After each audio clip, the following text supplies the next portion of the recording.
couldn't look away from the train wreck. You can blame it on the tech or the disrespect. Before you play, better button check. Button check. What's up, everybody? Welcome back to a beautiful, sexy morning here on Wednesday. Thank you for tuning in. We's about to check these buttons once again. We got a couple interesting topics. One of them is hella fun. I can't wait to actually talk about it. Looking forward to it because I am a big UFC fan. Anyway, let's get it.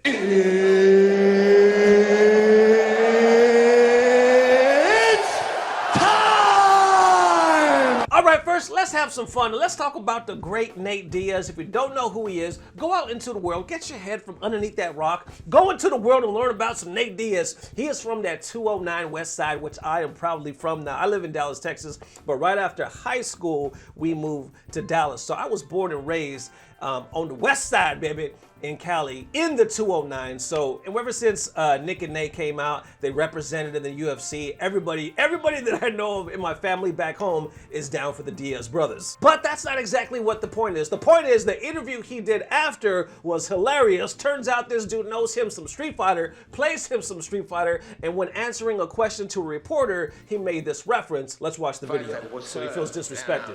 That's the shit I want to see. He said the reason why he took 3 years off was because he was disrespected and nobody was good I enough. always say it like this, like you ever, like when you get a video game like Street Fighter, like who are you gonna pick? Who are you gonna pick? You know what I'm saying? Like, I want to pick the baddest looking motherfucker right there who does the coolest shit, and I believe that. I believe that. I believe that I'm the coolest at all these sorry-ass motherfuckers who are just sat around for 3 years and let me whip Conor McGregor's ass, and then nobody said nothing. Like, what?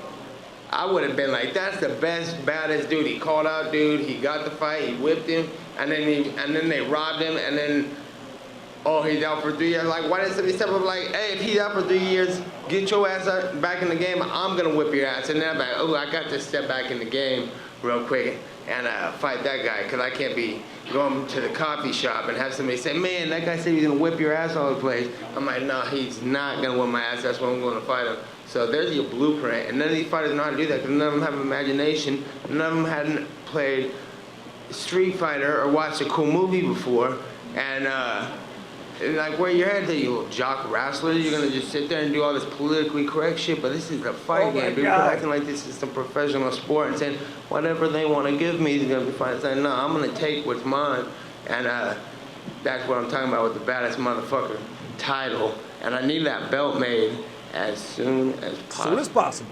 All right, now real talk, it sounds like this dude had 1,000 thoughts and just put them into like a couple sentences, and Nate's for that. He's known to like mumble. The dude likes to smoke, so his thoughts is kind of drifty, you know what I'm saying? It's hilarious, but as you can see right there, I love the way he did the metaphor with Street Fighter, talking about you want to pick the baddest looking motherfucker, which we all know that is Guile, because Guile is the baddest looking motherfucker on the character selects. You know, I mean, I ain't gotta... Man, fuck y'all.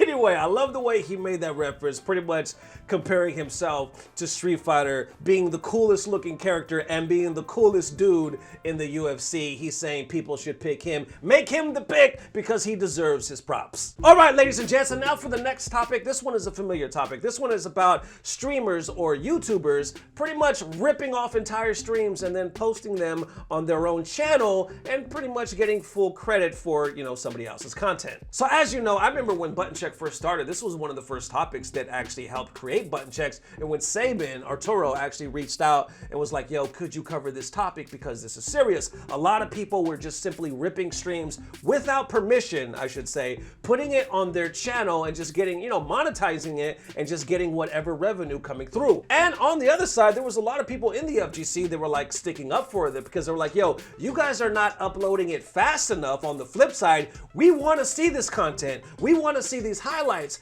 And unfortunately, these guys are the only ones doing it, so, you know, we kind of like that they do that for us. But then, of course, on the streamer side, they're like, yeah, we get that, but at the end of the day, it's our content and it's not theirs. They need to just chill the hell out and let us do our job. Eventually, we'll post everything. So Saban picks it up right here and says, I saw BigDaddyJende got demonetized. That's super awesome. There is a God. Make sure to keep that same energy for any vulture channels that rips tournament VODs without permission. And then from there, people react, and they also point out that there's other channels that are like, yo, what about this person? What about that person? They're pretty much doing the same thing. As you know, this vulture culture, I should say, or this vulture movement, it's been going on for a hot minute, and people have been ripping streams, I mean, ever since I can remember. So there you have it, ladies and gentlemen. Thank you for watching. Hope you enjoyed the video. Have a blessed, have a lovely, have a sexy Wednesday, ladies and gents. It is hump day, and I intend to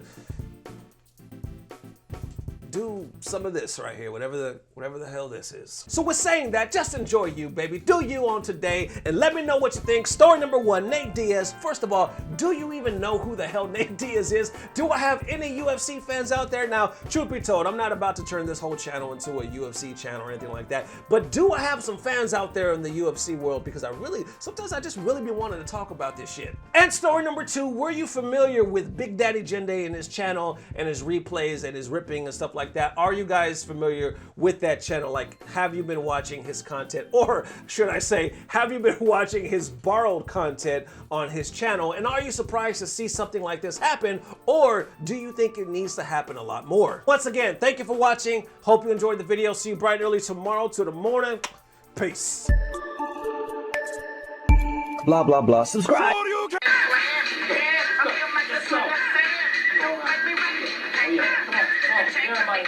Take